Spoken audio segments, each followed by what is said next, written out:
Welcome to Learning Module in Health 9, Lesson 2. Our lesson for today, the risk and protective factors of using drugs.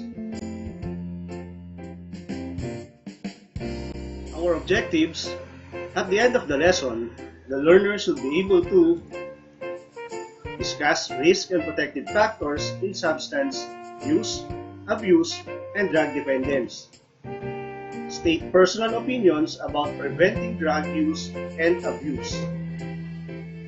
And lastly, develop decision-making and resistance skills. But before we proceed to our lesson, let's have this pre-test. True or false?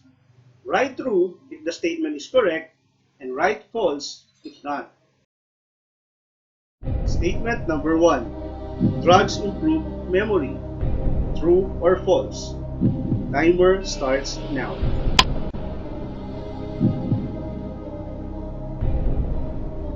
And the correct answer is congratulations.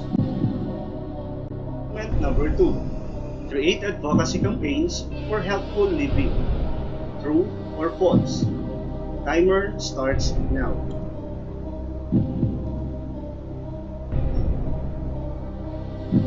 The correct answer is congratulations. Statement number 3. Resiliency is the ability to stay tough even in difficult times. True or false? Timer starts now.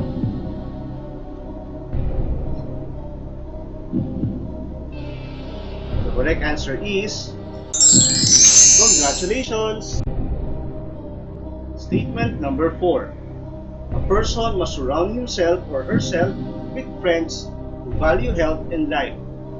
True or false? Timer starts now.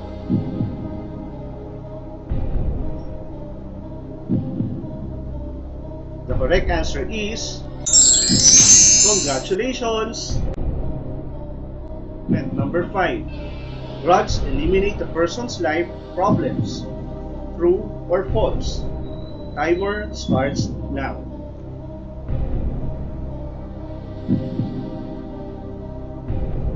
The correct answer is congratulations. Can you still remember our last lesson? To check, let's have this recap. Identify the profile of Filipino drug users. If you got the same answer, congratulations! Alright class, let's begin. There are plenty of reasons why people attempt to try and eventually get hooked and abuse illegal drugs. This lesson will enable you to understand the various risks and factors that affect a person's propensity for drug misuse and abuse. This will also equip you with protective factors and resistance skills for the prevention and control of drugs misuse and abuse. Risk factors. Risk factors are situations that increase the likelihood of a person to try something that may cause negative effects on his or her life. These factors put people in more vulnerable position to harmful practices, such as illegal drugs use and abuse. Risk factors may be related to a person's behavior and attitude or to the environment and people surrounding him or her. The following are some examples of these risk factors. First, a person who lacks self-respect and self-worth may easily give in to negative peer pressure. This person may also see illegal drugs as a way to escape and forget his or her problems and challenges in life. A person who is unable to express himself or herself to other people may seek confidence from illegal drugs. This person may experience stress, anger, and depression. Next, a person who surrounds himself with people who use and abuse illegal drugs may follow the harmful practice. This person may see the dangerous act as somewhat normal because the people around him or her do it on a regular basis. Next, a person who lives in a community with easy access to illegal drugs is more likely to try using, eventually abusing them.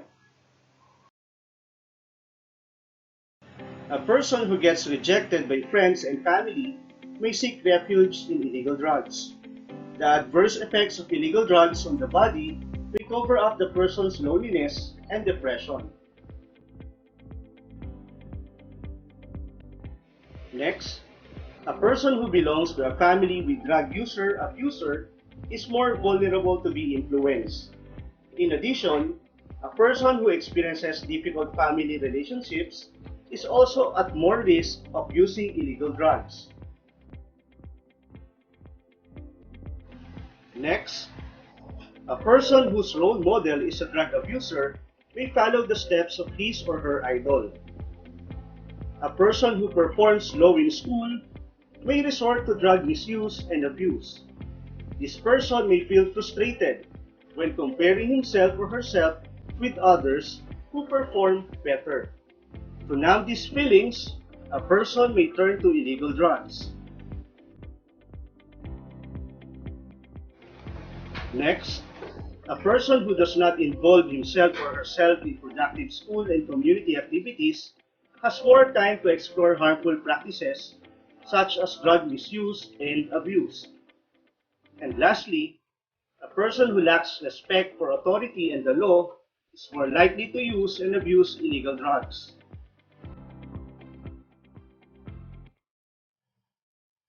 Another risk factor is the person's poor educational background.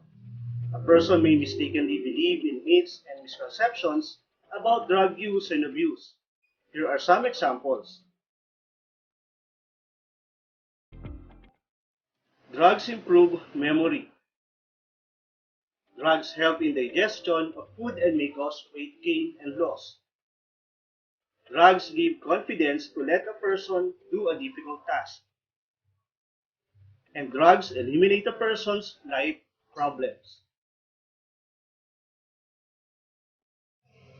Being in a situation with these risk factors does not give a person an excuse to use and abuse illegal drugs. Instead, a person must be able to practice protective factors to overcome the risk factors and live a life away from illegal drugs. The following are examples of these protective factors.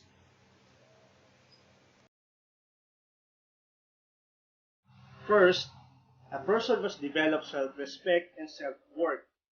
This starts with knowing oneself better. This can be done by tracing one's own strengths, talents, and skills, and putting them to good use. At the same time, one needs to work on weaknesses and try to become a better person. Next, a person must surround himself or herself with friends who value health and life.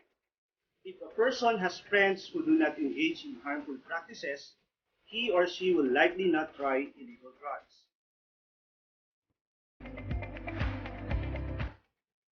A person must develop resiliency if living in an adverse environment. Resiliency is the ability to stay tough even in difficult times. If a person lives in an environment where there are illegal drugs, he or she must be able to reject negative influences. A person must set goals to achieve quality life. He or she must plan steps in order to achieve these goals. A person who does this will see illegal drugs as hindrance to achieving success. A person must keep healthy family relationships. The family is the most immediate source of help and guidance. Having healthy family relationships will motivate a person to live a healthy life. A person must possess stress management skills. These refer to the skills of a person in handling difficult situations and being able to find ways to overcome them.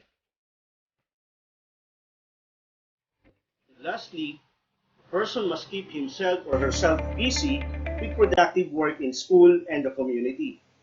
Doing this may prevent the person from exploring harmful practices such as using and abusing illegal drugs. Another important protective factor that a person must practice is having resistance skills and decision-making skills. Decision-making skills allow a person to reflect on the possible consequences of an action he or she is about to make. Resistance skills include the ability to reject a negative influence. These are examples of alternative activities that you might try to keep away from drugs.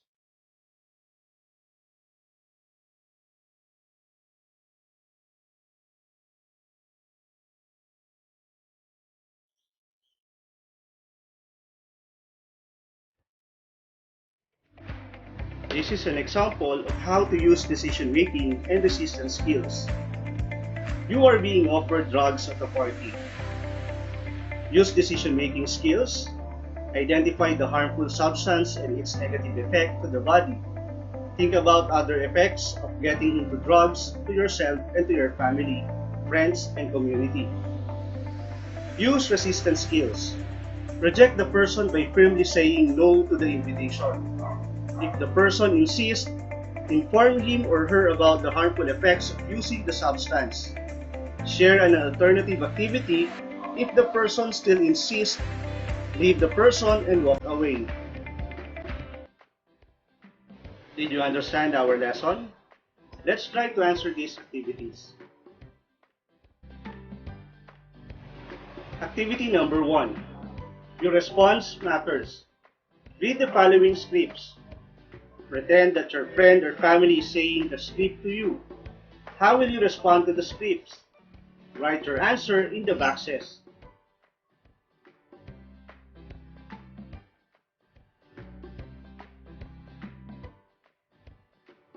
Activity number 2. Mail sent. Your friend sent a personal email that shows an invitation to a grand party in his family's house in the province. He said that there will be unlimited alcoholic beverages. He added that some of his friends will bring secret substances to stay high during the party. He is asking you for other suggestions to make the party more enjoyable. What is your response? Write it inside the email screen below.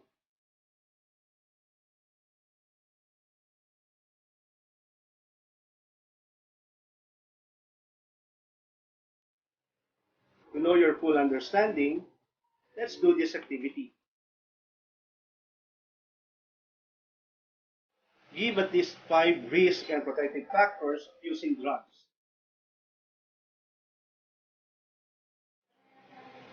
To check how this lesson affected you, write a reflection on the things you learned in this lesson and their relevance to you.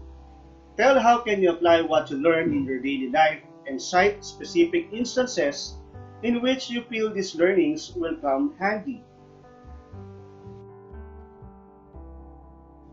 To check how much you have learned, let's do this post test. True or false? Write true if the statement is correct and write false if not. Statement number 1. Drugs improve memory. True or false? Timer starts now.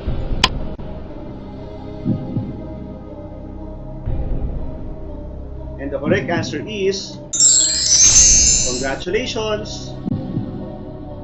Statement number 2. Create advocacy campaigns for healthful living. True or false? Timer starts now.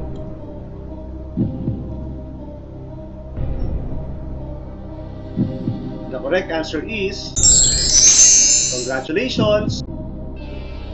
Statement number 3. Resiliency is the ability to stay tough even in difficult times. True or false? Timer starts now.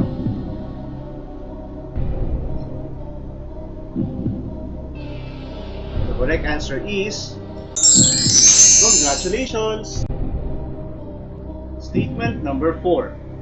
A person must surround himself or herself with friends who value health and life. True or false? Timer starts now.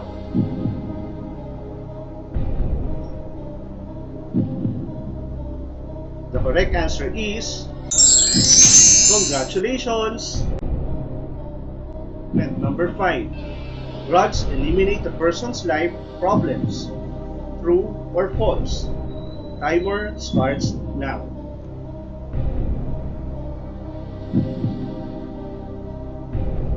The correct answer is congratulations.